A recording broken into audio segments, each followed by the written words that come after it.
Dear students, ये chapter number 5 का numerical problem 4 है।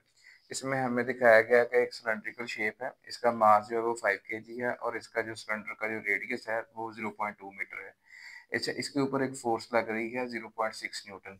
अच्छा, और ये यूं आपके पास इस डायरेक्शन में घूम रहा है। अब इस फोर्स के अकॉर्डिंगली एक टार्क भी प्रोड्यूस होगा और उस टार्क की वजह से इसमें एक एंगुलर एक्सेलरेशन भी होगा। तो हमने दो चीज़ें डिटरमाइन करनी है, टार्क एंड एंगुलर एक्सेलरेशन। आपको पता है कि ये जो सिलेंड्रिकल शेप होती है ये डिस्क डिस्क की तर्ज की होती है। जैसे डिस्क अंदर से फील्ड होती है, ये सिलेंडर भी अंदर से फील्ड है और ये सर्कुलर आपको यानी एक आपके पास एक डिस्क की मानद है ये। अच्छा, और जो डिस्क का हमने जो मोमेंट ऑफ इनर्शिया है वो डिटरमाइन किया है। किसी भी ऑब्जेक्ट का जब वो अपने एक्सिस के गिर्द घूम रही हो तो उसकी मास डिस्ट्रीब्यूशन लेते हैं, फिर हम उसको पॉइंट मास के तौर पे नहीं लेते। तो क्योंकि ये अब अपने एक्सिस के गिर्द घूम रही है तो इसकी मास डिस्ट्रीब्यूशन लेंगे, क्योंकि इसका मास डिस्ट्रीब्यूटेड है, कोई एक्सिस ऑफ रोटेशन से करीब है, कोई दूर है। जिसकी वजह से हम इस बेसिक फार्मूले से मोमेंट ऑफ इनर्शिया कैलकुलेट करते हैं और चंद सिमेट्रिकल ऑब्जेक्ट का जो मोमेंट ऑफ इनर्शिया है वो कैलकुलेट करके बुक में दिया गया है, जिसमें डिस्क या सिलेंडर का जो मोमेंट ऑफ इनर्शिया है वो हाफ एम आर स्क्वायर होता है। ये हमारी मदद करेगा आपके पास एंगुलर एक्सेलरेशन फाइंड करने के लिए। अच्छा, बेसिकली सबसे पहले हम टार्क फाइंड करते हैं। टार्क का फार्मूला आपको पता है, आर क्रॉस एफ होता है। अच्छा, अभी हम टार्क का ये वाला आई इंटू अल्फा वाला फार्मूला इसलिए नहीं लगा सकते कि हमारे पास अल्फा एंगुलर एक्सेलरेशन मौजूद नहीं है। सो टार्क का जो बेसिक रिलेशन है आर क्रॉस एफ हम वो लगाएंगे।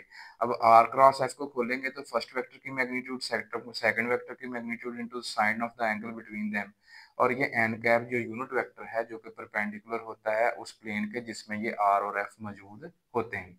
अच्छा, हमें क्योंकि सिर्फ मैग्नीट्यूड से कंसर्न है तो हमने सिर्फ टार्क की मैग्नीट्यूड ली है, वो आर एफ साइन थीटा है। अब जो फिगर बुक पे भी बनी हुई है उसमें ये एफ और ये आपके पास आर, इसमें ज़रा गौर करें, आप आर वाली लाइन को आगे को बढ़ाएं तो यहाँ पे आपको नजर आ रहा है कि आर और एफ के दरमियान बनने वाला एंगल 90 डिग्री है। So theta is equal to 90 degree. हम जब पुट करेंगे तो ये साइन 91 हो जाएगा और आपके पास टार्क जो है सिर्फ आर इंटू एफ रह जाएगा। अब आर की वैल्यू 0.2 मीटर और फोर्स जो है 0.6 न्यूटन, आपके पास आंसर आ गया 0.12 न्यूटन मीटर। अब आप टार्क तो फाइंड कर चुके हैं, अब आप ये वाला फार्मूला टार्क का है, torque is equal to moment of inertia into angular acceleration. अब आप ये लगाएंगे, अब इसमें एंगुलर एक्सेलरेशन हमने फाइंड करना है। सो ये मोमेंट ऑफ इनर्शिया जो है ये हमें पता है कि किसी डिस्क का या सिलेंडर का हाफ एम आर स्क्वायर होता है।